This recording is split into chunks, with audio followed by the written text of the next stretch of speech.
மத்திய சுவிசேஷம் 4வது அதிகாரம் 1வது வசனம்.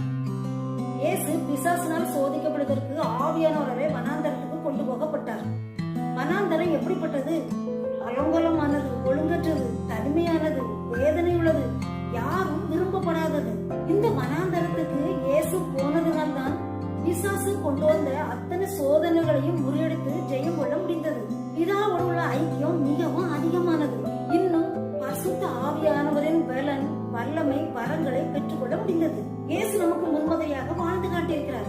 இயேசு போல நம்முடைய வாழ்க்கை அந்த வனாந்தரம் போன்ற பாதைக்கு நாம் வந்த பிறகுதான் நாமும் அளவற்ற ஆசீர்வாதங்களை பெற்றுக்கொள்ள முடியும். இதுல பரிசுத்தவர்கள் அத்தனை பேருமே இந்த வனாந்தரம் போன்ற பாதையை கடந்து வந்த பின்புதான் அவர்கள் உயர்வை பெற்றிருக்கிறார்கள்.